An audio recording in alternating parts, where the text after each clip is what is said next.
Surgical Oncology and the Future of Cancer Care. This conversation will be moderated by Dave Ryan, president of the Mass General Brigham Cancer Institute, and will feature an incredible lineup of experts. Please join me in welcoming our panelists to the stage.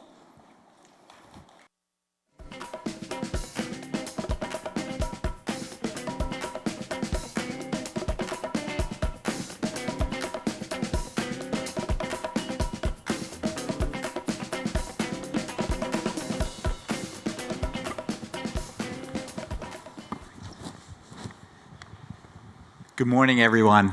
I'm Dave Ryan. I'm the inaugural president of the Mass General Brigham Cancer Institute, and we're delighted to be here with you today.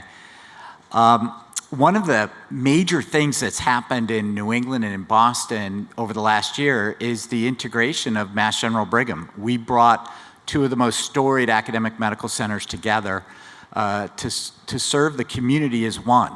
And one of the things that we integrated was the Cancer Institute. And the reason are varied, but one of the major reasons that we did it was because the complexity of care today, the complexity of cancer care, has grown so much that, for instance, I'm a medical oncologist that takes care of pancreatic cancer patients. There's often 20 to 30 teams of individuals required to give that patient in front of me the best chance at the best case scenario. And one of the items that I think people misconstrue or misunderstand is that when one of the terrific, incredible surgeons that we have at Mass General Brigham is in the room in front of you, that they think it's all about that surgeon. Well, today I'm here with three of the best surgeons on the planet, and what we want to describe for you is the complexity of that care and the teamwork required. So I'm going to ask them to introduce themselves as they answer the first question, but I'd like you to walk us through the team-based approach to performing complex surgery. And let me start with Dr. Motaz Kadan. Thank you so much to Dr. Ryan, and thank you so much for having us here today. What a pleasure it is to be able to share our experience as well with the audience. Let me start by introducing myself. Motaz Kadan. I'm a pancreatic and liver surgeon. I take care of cancer patients mostly, and I am the Surgeon-in-Chief of the Mass General Brigham Cancer Institute. And it's been really a pleasure to be able to take care of our patients, but now also help lead the way for our physicians who help take care of patients in the new integrated institute setup that we have. Let me answer your question about the team-based approach. And I'll just go ahead and say, first of all, that the team-based approach for us is everywhere. It starts off in the preoperative visit. When we first meet patients, as a surgeon, I meet patients with my esteemed medical oncology colleagues and radiation oncology, and we have what we call a multidisciplinary visit. And the way that we tee this up for the patient is we tend to meet in the room all at the same time to save the patient from having three separate visits, but also to provide a consensus expert opinion that allows us to deliver all the care that we need that includes chemotherapy and radiation and surgery. And so we're able to discuss that live with the patient and in the clinic consultation at the same time. The second area that we see team-based approach is in the operating room as well. We do complex pancreatic and liver surgery, and we rely on our colleagues in the operating room to get patients safely through the operation, whether it's the anesthesiologist, whether it's the nurses in the room, whether it's the scrub techs who we work with. And occasionally we rely on expertise from our transplant surgery colleagues and our vascular surgery colleagues to help us resect, which means cut out, some of these really complex and advanced tumors as well. And then finally, in the post-operative phase, we have a huge dependence on our teams as well. This is how we provide expert care as the Cancer Institute by relying on the general hospitals that we exist within as well. And so a lot of our patients are frailer, older, are ever more reliant on cardiology needs, pulmonology needs, and we're able to incorporate those teams as needed as well, not just for an expert opinion, but a world-class opinion, I would say, as well. And so that team-based approach tends to be all around us. So thank you very much. I'm very happy to be here. I'm Amy Brager. I'm a gynecologic oncologist, so I take care of women who have cancers of the gynecologic organs, and I completely agree with Dr. Kadan. I would say probably the best example is to just walk through a patient that we take care of. So we had a patient who presented to us with fainting, and she was found to have a mass in her heart, which was ultimately found to be what's called benign metastasizing leiomyomatosis, which is when fibroids, which are not cancerous, but act aggressively, spread from the uterus. And in this particular patient, had spread to her heart, had spread to the vein that drains to the heart, the IVC, and had radically expanded into her pelvis. And we were able, in one singular surgery, to have cardiac surgery, open up the chest and remove the tumor from the heart, have vascular surgery, remove the tumor from the IVC, and for us to do a radical pelvic dissection of the primary tumor. But it's not just the surgeons. It's the cardiac intensivist who put this patient on ECMO. It's the amazing ICU care. It's the pathologist who was able to make this nuanced diagnosis. It's the radiologist who was able to tell us exactly where the abnormalities were in the preoperative planning. And I really believe that at MGB, we're exceptionally poised to provide that kind of care. Good morning. It's really nice to be here with you all. I don't know if I can top that story, Amy, but I'll try. But my name is Omar Arnaud. I'm a neurosurgeon at Mass General Brigham. I help co-direct our clinical operations. And I specialize in brain tumor surgery, and in particular, the types of tumors along the base of the skull. You have to remember that that's the interface between the brainstem, the cranial nerves, and the major arteries that feed the rest of the brain. And as a result, they tend to be some of the most complicated operations that we do. I could not agree more with what everybody else has said, is that the ability to do these kinds of surgeries depends heavily on a team. The ongoing integration has created a structure that I think of like a big house across all of our hospitals. And it allows people like me and like us to go into individual rooms and pick and choose what we think best serves each individual patient. But let me give you my story that I think illustrates this. So we had a woman who allowed me to share her story with you all. She flew in from the Midwest for us to operate on this really large, complicated skull-base tumor along her facial nerve, super rare.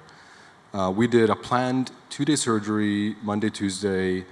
This ended up being 20-some hours of operating time. As you can imagine, multiple surgical teams involved, and a whole bunch of other people, dedicated neuroanesthesia, neuronurses, neurophysiology who can monitor her brain and nerves in real time, neuropathology, ICU. It's a really long list of people.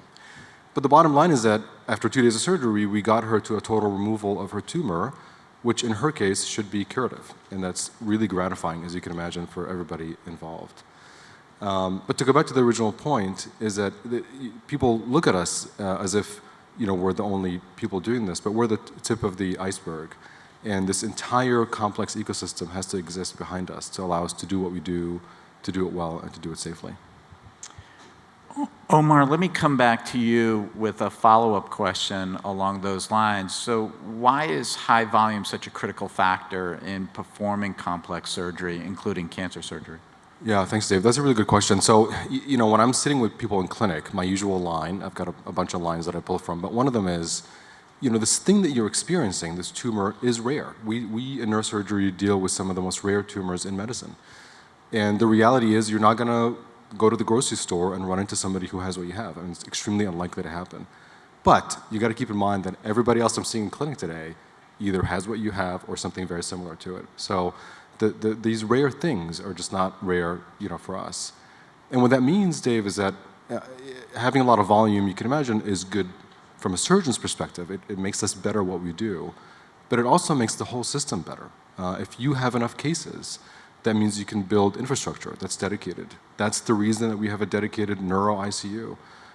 Same with the care pathways, same with the rehab pathways. And I know for a fact that when my patients are up in the ICU, that nurse, if anything were to come up, they will recognize it immediately because it's all they do and there's nothing they haven't seen before. So, we do thousands of brain tumor operations at MGB every year, and the patients really get the benefit. That means we have better outcomes, less complications, and our care is better coordinated for it. Yeah, I think that's such an important question, by the way. You cannot understate that statement by Omar that rare tumors are not rare to us. So I can't tell you the number of times that I have patients who walk into my clinic and say, well, is this a common cancer? And the answer is no. Well, have you seen it before? That's actually all I see every day. We are super specialized. There's no question that the notions of division of labor and specialization and becoming an expert at doing an operation, for example, lends itself to improved outcomes. Let me just give you a little bit of context here, for example, in pancreatic cancer surgery. So today, in the United States, our great country here, you need to do 5 pancreatic resections a year to be considered a high-volume hospital. We're trying to push that number up to 20 in what's known as the pledge. So we at Mass General do 220 pancreatectomies a year. So the numbers are magnitudes in order higher than what you need to do to be considered a high-volume center. And I'll just say this, when I'm doing these complex operations, I feel like I learned something in every case. And the reason for that is we are all different. Human anatomy is different. The inside of a patient is different. Even though we like airline analogies when we compare medicine and healthcare systems, we're actually not machines, and we're all individuals on the inside as well. And you learn something every time, and this level of familiarity becomes really important as you navigate the human body and a successful and safe operation. So this is why, as a system that does over 22,000 operations a year, we become super specialized with the ability to develop our specialized ICUs and preoperative care, intraoperative care, and postoperative care phases that really differentiate us from a lot of other places as well. So to experience the best chance at the best case scenario, you also need access to the world's greatest innovation and research, and all 3 of you are incredible researchers in your own right. Let me start first with you, Amy. Tell us how you integrate innovative approaches and research into gynecologic oncology. So we're very fortunate that a lot of these innovations have become standard of care. So for what I do as a gynecologic oncologist, fluorescence-guided sentinel lymph node mapping, which improves patient outcomes and gives us the information that we need. These lymph nodes drain from the pelvic tumors, advances in robotic surgery, advances in the surgical techniques themselves. But it's not just the surgery also, so I would argue surgeons have lots of roles. It's also about delivery of novel therapeutics. So I'm investigator on a first-in-human clinical trial looking at delivering encapsulated allogeneic cells that have been engineered to produce IL-2, which is a cytokine that ramps up the immune system. This cytokine given through the IV or given as a regular therapeutic is too toxic. But we in the operating room are able to deliver this novel therapeutic directly into the peritoneal cavity where the cancer is in a population of women with advanced, recurrent, what we call platinum-resistant ovarian cancer for whom many other therapeutics have failed. And so for us, being able to surgically bring a patient to the operating room, see where the tumor is, deliver these novel investigative agents that really we hope change the face of the way our patients live and experience their disease is really important. Yeah, so in terms of innovation, I mean, I think innovation can be categorized into so many different types, whether it's research, basic scientific, translational, but even programmatic. So let me just share a quick story with you. But several years ago, my father passed of metastatic colorectal cancer to the liver. And at the time, I remember the surgeon distinctly saying that now we can operate on the liver. 20 years ago, we may not have been able to do that. Well, I remember writing in a personal statement as an applicant into surgery that I look forward to seeing what the next 20 years holds in store, and I'd like to be a part of it. And so this is exactly what we ended up developing. Is at Mass General Brigham now, we have a dedicated and specialized metastatic colorectal program. And within that program, we offer liver resection, which means cutting out tumors from the liver with curative intent. But we've been able to add 2 additional elements to that program that have been groundbreaking, one of which is the hepatic artery infusion pump program. And that's a specialized device. It looks a little bit like a port for anyone who's ever seen a chemotherapy port, but it goes into the abdomen, and the catheter from that infuses the liver with chemotherapy directly without any spillover of the chemotherapy, thereby minimizing the toxicity, but maximizing the efficacy of the treatment. And then a couple of months ago, we transplanted our first patient with metastatic colorectal cancer to the liver alone. And so now we're starting to embark on transplantation as a modality to treat patients who have liver-only tumors. And so the field is advancing rapidly at this point. And when you build in the technologies and the innovations that we're talking about, we're seeing this level of programmatic innovation that we've never experienced before. And I'm going to go ahead and say I look forward to seeing what the next 20 years holds in store for us as well. Yeah, so, in neurosurgery, I have to think about what examples to give you because there's so much to pick from, but just like everybody else mentioned, I will say that at Mass General Brigham, we have this long history of innovation in neurosurgery, neurosurgical oncology in particular. The idea that you would do an MRI on a human being while you're also operating on their brain was born at the Brigham in the 1980s and was radical and a little crazy at the time. It's since ricocheted around the world and has now become standard at many, if not most places. And I'm proud to say that legacy continues. And one trial that's top of mind, because it's supposed to be starting any day now, is investigating the use of augmented and mixed reality in the operating room to design, plan and execute some of these brain tumor resections, which I think is really exciting. But there's so many other examples. To Amy's point, the idea of either using the person's tissue, like in CAR T therapy, or delivering vaccines, for example, in the setting of brain cancer, those are active trials also at Mass General Brigham. I think they also hold the future of neurosurgical oncology, which is to say personalized treatment. Each individual is different, each tumor is different, even if they have the same name, and we ought to be treating them as such. So the idea that everybody gets personalized surgery and personalized treatment, I think that's the direction that we're heading in.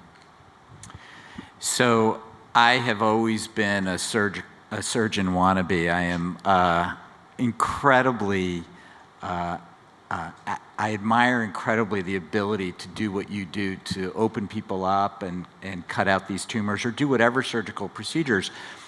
And I think it begins to explain some of the connections that patients feel to their surgeons. And I thought it would be interesting. I'm used to now seeing patients after 20 years, and oftentimes the first thing they ask me about is the surgeon. How is Dr. So-and-so doing? Can you give us a little inside baseball on how that is from the surgeon's perspective? It's such a human interaction. I'd love to hear your perspective on it. I'll get us started. So, okay, I'm a little bit biased, but neurosurgery is neurosurgery. I mean, this is the brain. It's what makes you who you are, right? It's all your thoughts and feelings and emotions and personality and judgment. So, I'm very aware of the fact that I'm sitting in the clinic with somebody who I just met, and they're going to trust me to go in, and they're looking at me thinking, this guy's going to go in there and is going to touch this thing that makes me who I am. And it's a big deal. That takes a lot of courage on the patient side. It's a responsibility that never gets routine for us, I can tell you that much. But it also forges this lifelong bond. I mean, the thing that we do is not a single event that happens and it's over. I mean, it kind of is, but it also is a lifelong relationship that we have with the patient. It's often a turning point where people think, there was this life I had before this thing happened, and then there's the rest of my life. It's a major event, and we develop lifelong relationships, and it's really a privilege to be in that role. Not to compete with Omar, but to compete with Omar, as surgeons do. So as a gynecologic oncologist, we take care of patients from the time of diagnosis, throughout their treatment, in the surveillance phase where hopefully there's no evidence of cancer, and then if they need us at the end of their life, which is a really special journey to go on with patients. But we also meet people occasionally diagnosed with a gynecologic cancer at a time where they're thinking about growing their family. And where some women say, take my uterus, I don't need it, there are others for whom that's a really big, meaningful decision, not only in terms of their outcomes from their cancer, but their family and their relationships. And so it is such a privilege to be able to meet with women and say, look, here's what we need to be able to do for your cancer care. But in certain circumstances, in certain patients, this doesn't have to be at the sacrifice of your fertility. So we can provide unique fertility sparing surgeries, and we can engage our amazing colleagues in reproductive endocrinology and infertility to help patients build families in ways that are right for them and ways that don't sacrifice their cancer outcomes. And these patients send me Christmas cards. They bring their children to the office to see me, children that really wouldn't have been here if we weren't able to provide this kind of nuanced care. And for me, that's some of the most rewarding things that I do. That's terrific. So I think we have time for one last question, and this is what are you most excited about? What does the future hold? Let's go through the three of you quickly. Omar, what are you most excited about? Yeah, thanks, Dave. I think there's a lot to say here, but I'll be brief. So again, my personal bias, my lab is focused on neurosurgical applications of artificial intelligence. It's become a big hot topic, and we've been doing this for many years. But I think there's real opportunity in rethinking and improving the way that we take care of patients at large. I mean, I'm talking about how do we diagnose people, how do we triage patients to get the right care at the right place with the right people. I'm really excited about integrating artificial intelligence into the operating room, which is work that is ongoing, getting real-time or near real-time feedback on the pathology. Again, the theme of personalizing the patient's care. If we understand not only what kind of tumor they have, but the molecular subtypes, we can really change for the better the way that we do the surgery. So I think there's lots of promising applications of AI in neurosurgical oncology. I also agree with Omar, but also would say some of this is also in the field of early detection. So my work has really looked at the early detection of ovarian cancer and novel biospecimens and novel markers with the idea that, yes, there are all these advances in treatment, but if we can find that needle in a haystack and find a way to diagnose cancer early or before it even starts, we may be most able to make a meaningful difference moving forward. Yeah, I completely agree. I mean, I think these are all really important topics and innovations that we look forward to. I think the early detection one is really important. I heard a very interesting line. There is no other industry that will invest in its own demise like the healthcare industry will. And so in early detection, if we can cure patients before they even need us, even better. You know, I think that with the expansion and this new explosion that we're seeing in artificial intelligence, I think that the way that the technology will advance now is exponential, and that's going to be very exciting to see how that happens, how we can word search and detect and bring in patients through radiology matrices and other things like that, to be able to kind of detect genetic mutations at levels that we've never done before, to analyze samples from millions of patients across the globe very quickly. So I think it's a very fertile environment. I'm most excited about always being able to take care of patients and helping my colleagues take care of patients. You asked the question before, as a surgeon holding a patient's hands as they close their eyes, occasionally they'll smile at you, but you know the amount of trust that they're placing in you to do the right thing, to help them with their disease process at this point. And you know, the gratitude that you see after that comes with the relief that the operation has gone well and things have moved on safely, there is nothing like it. I'm grateful to all the patients as well for all the gifts, the sentimental gifts, including food and other things that they bring us in clinic. And yeah. Well, I think that's a great way to finish, is with gratitude. I'm incredibly grateful for the opportunity to share the surgical experience.